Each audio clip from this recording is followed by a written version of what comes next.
Que me cuente un poco dónde estudió, en dónde ha trabajado. Andrés, yo estudié... Yo creo que estoy más interesado en la educación, ¿no es cierto?, como sea universitaria. Pero es interesante un poco ver, quizá un poco más atrás, porque eso al final de alguna manera lo va formando uno.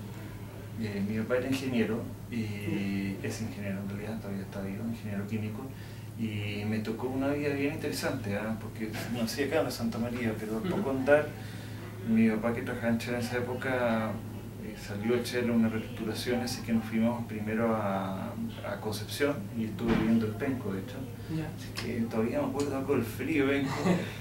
Y lo interesante es que de ahí nos fuimos al norte y vimos María Elena. Yo creo que María Elena es un tema que me marcó harto porque era un tema todavía como un tema desierto y fue la primera vez que tuve a...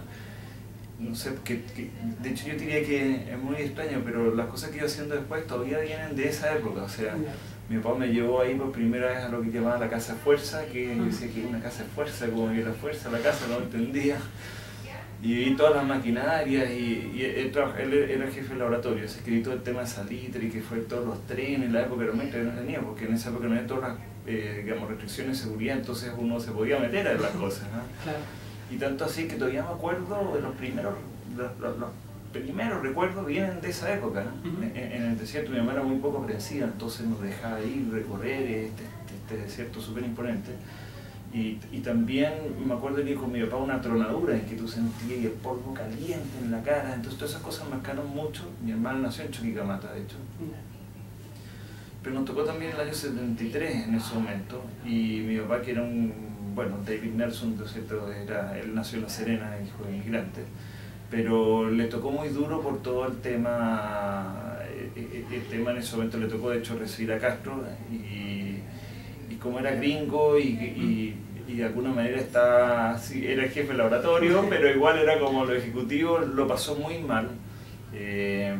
Lo pasó muy mal porque todas las decisiones tenían que ser tomadas por los sindicatos. Mi hermana, que no se parece mucho a mí, es bastante bonita, digamos, colorida, finalmente le terminaron tirando piedras, fuera gringo, entonces fruto de todo eso nos fuimos a Estados Unidos. Entonces me tocó estar en tiempo en Estados Unidos y el contraste era increíble porque pasé acá, desde que mi papá nos ponía a hacer colas con mi hermana para lo que consiguiéramos, a un lugar donde era juguete hasta el techo, digamos, entonces ese contraste fue muy interesante y después de eso terminamos viviendo en Colombia y con un papá que siempre estuvo haciendo, él diseñaba, montaban y ponían a andar en marcha fábricas químicas, entonces hubo mucho tiempo, muchos periodos donde pasaban 4 meses que yo no lo veía porque era de otras plantas de diferentes partes del mundo. Pero eso me marcó mucho, él es muy buen ingeniero. Entonces con una ansia por crear y por hacer cosas que después me llevó, en definitiva, nosotros volvimos porque mi papá no quería que mi hermana se casaran con colombianos. Nosotros teníamos por lado de mi mamá una familia muy grande, muy arraigada, muy chilena, y en esa época Colombia está muy duro todo el ambiente de la droga, y en la época empezó a salir. Entonces llegamos acá y yo casi estar 2 años en el colegio antes de entrar a la universidad, y entré a la Universidad Católica, mi papá es de la Santa María, era mi segunda opción. Y así que estudié ingeniería mecánica, mi papá es químico, pero todas estas cosas que he visto siempre con mucho mecánico, cosas que me regalan, me llevó a ingeniería mecánica en la Universidad Católica. Así que estudié, soy industrial mecánico, pero yo hoy día más bien soy más mecánico que industrial, ¿no? Y ahí me tocó muy interesante porque,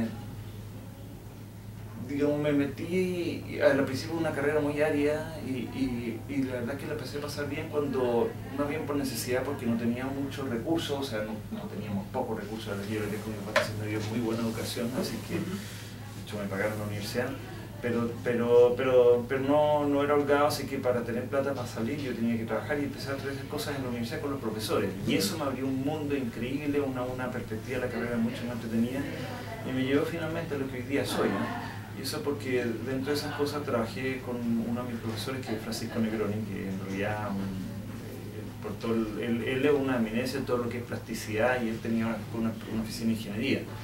Así que trabajé mucho con él, terminé haciendo un trabajo, mi primer trabajo, de hecho, donde contratamos gente por un encargo que le derivó de un encargo que le hicieron a él. en tema mecánica de plasticidad, y fue mi primer trabajo, fue mi memoria. Tuve mi primera huelga, tenía 2 personas contratadas, así que tuvo investigación y fue súper exitoso. Se trató de hacer unas cápsulas para las botellas de vino. Esa cápsula que arriba del capuchón de cobre. Entonces lo hicimos con un método que se llama embutido profundo. Partíamos de una placa y aquí lo embutiendo. Y extrañamente no se había podido hacer, así que fue súper interesante. O sea, no se había podido hacer antes, así que fue todo un proceso de estudiar los metales y diseñar una máquina, y como te digo, contratar gente, se lo hicimos para Pucobre. Así que terminé con una memoria que fue más bien fue una tesis en realidad, fue súper interesante. Y terminando eso, antes de terminar, de hecho, este profesor mío que tenía esta empresa de ingeniería me dijo: vente a trabajar conmigo. Y él era un poco mi gurú, entonces fui, digamos, me quedé trabajando con él. Y después, al poco andar, o sea, de hecho déjame contar un poco antes, ahí con él empezamos a hacer trabajo. Empecé a trabajar, yo reemplacé a otro profesor de la Universidad Católica que le estaba liderando todos los temas, más que reemplazando, más bien bajo él, todos temas que tenían que ver con calderas, con energía, que era un tema que siempre me interesó. Y entonces haciendo básicamente auditorías técnicas, viendo cómo mejorar hornos, cómo mejorar calderas, y tuve primero casi 4 años trabajando muy en terreno, viendo puras calderas, puros sistemas de transmisión de vapor, de hornos, de endura. Fue muy entretenido. Y sí, como digo, siempre como ingeniero de proyecto, creo que jefe de proyecto, y por esas cosas de la vida me enfermé, tuve una enfermedad, me fui a Europa, nunca había ido a Europa.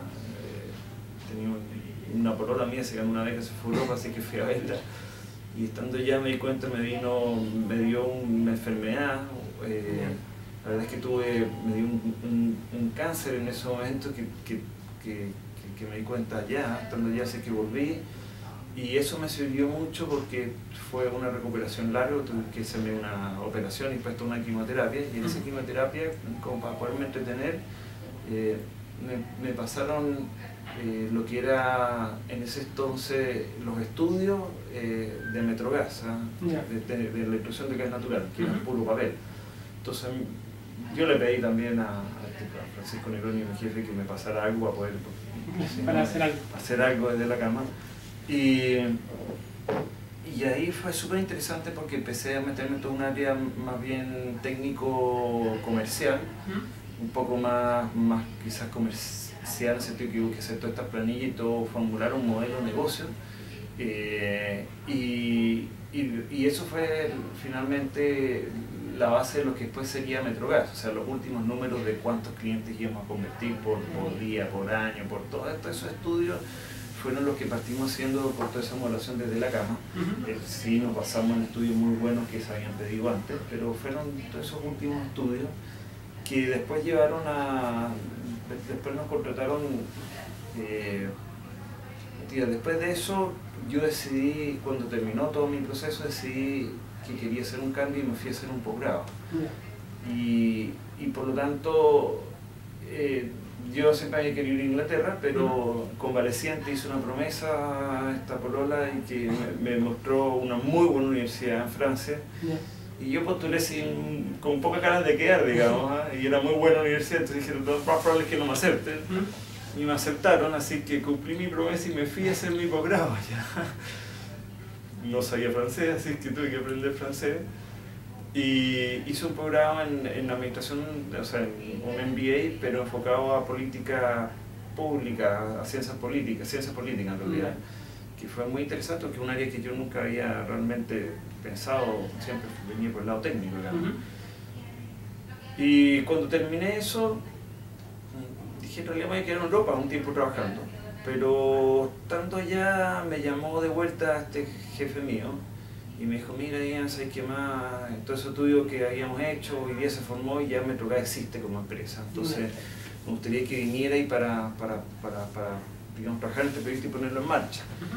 Yo en un principio le dije que encontraba que eso de ir a vender, porque era como una cosa más de comercial, claro. Dije, no siempre tuve más bien como una visión de que eso eran procesos como, no sé, poco ingenieros, digamos, entonces lo miraba incluso un poco menos, le dije, no, pero si además es fome, le dije que viene a andar a vender gas natural. No, ella me dijo, no es eso, es armar una industria. Y bueno, le dije, pero en realidad como estaba poco convencido me sirvió para negociar muy bien. Y fruto de esta negociación en realidad me subió en el sueldo. Y yo le dije, pero mire, ¿sabes qué más? Y así como con la guinda de la torta, antes de irme, me voy a ir a recorrer un poco, digamos. Y la verdad es que me tomé 6 meses de ir a recorrer todo, me fui por Europa del Este y lo pasé increíble, me fui a recorrer solo. Yo creo que las cosas que realmente les recomiendo a todos, que si tienen la oportunidad de hacerlo, ya había peleado en ese momento cuando había terminado con la polola. Así que, y recorrí tanto hasta que, mira, reventé todas las tarjetas de crédito, toda la plata que tenía, que yo no tenía más porque sabía que tenía que volver, vine de vuelta y ahí partimos en ese proyecto que fue armar la industria del gas natural en Chile y fue súper entretenido. Me hicieron socio la consultora y en esta empresa nueva que era Metrocard fui ascendiendo. Ahí llegué, ya era subgerente del Metrocard cuando me ofrecieron ser gerente y obviamente tenía ya que vender mis acciones de la consultora porque hay un tema de conflicto de intereses, digamos. Pero hasta ese momento, como seguía haciendo la consultora, también evaluamos todos los proyectos de ¿cómo se llama? Me tocó hacer la evaluación, o la suerte, la evaluación de los proyectos de la quinta región, de llegar acá a la quinta región y en Concepción también. Entonces todos esos proyectos tienen un poco la genética de lo que hicimos ahí. Y efectivamente, bueno, vimos también algo en el norte. En algún momento pensamos que podíamos hacer algo vendiendo gas para la conversión de Chuquicamata, así que también vimos ahí esa parte, como digo, siempre técnico-económica. Y fue entretenidísimo porque armar una industria significó hacer contratos, hacer proveedores, hacer esquemas de conversión, ver cómo hacerlo, con quién hacerlo, hablar mucho con las autoridades. Y por lo tanto yo diría que me tocó la suerte de aplicar prácticamente todo lo que había aprendido en la escuela, que soy industrial. Entonces me tocó toda la parte técnica que fue la conversión, que no fue fácil, digamos, literalmente miles de equipos, pero ver cómo contratarlos, por lo tanto ver qué contrato hacíamos. Esto es como que dice inventa el fútbol pero no hay reglas, entonces tenéis que inventar las reglas, como en la cancha, las dimensiones, quién va a comprar los potes, todo. Y fue súper interesante, muy interesante. Lidiar además con un tema social que estaba recién partiendo. En ese momento, antes de eso, las municipalidades, uno llegaba, partía, hacía las cosas, pero ahí cambió y las municipalidades se transformaron en que también querían tener beneficios para ellos y te cobraban y la misma gente empezó a ser mucho más, digamos, más perceptiva de sus derechos, más que sus obligaciones, desgraciadamente, digamos, pero también de ver oportunidades y muchos de ellos poco gratas, en el sentido en que muchos veían que te podían demandar y por lo tanto cuando estés haciendo los hoyos, la gente no se acuerda, pero en realidad nosotros realmente, o sea, tuvimos que excavar en toda la ciudad enterrando estos ductos. Entonces habían personas que digamos, literalmente llevaban los autos para meterlos en las zanjas para tratar de demandarte y lograr. Entonces fue todo un otro aspecto comunitario, nada es fácil. Pero aprendí muchísimo. Levantamos todos los clientes y estando ahí. No sé si te sigo contando en realidad porque... Sí, o sea, pero igual hay que partir rápido con las preguntas, como usted me dijo que tenía que... Pero desde dale, y después yo te voy a ir complementando. Pero bueno, eso fue lo que estudié en realidad, esas dos cosas. Pero desde el punto de vista de la industria, ¿a qué se debe el aumento de la brecha entre el ingeniero chileno y el ingeniero de otro país? Mira, déjame contarte que, ¿a qué se debe la brecha? Yo tenía que en Chile hay muy buena ingeniería y lo he visto, o sea, partamos de mi mismo padre que es copiloto de la Santa María y él estaba diseñando estas plantas en todo el planeta y lo siguen llamando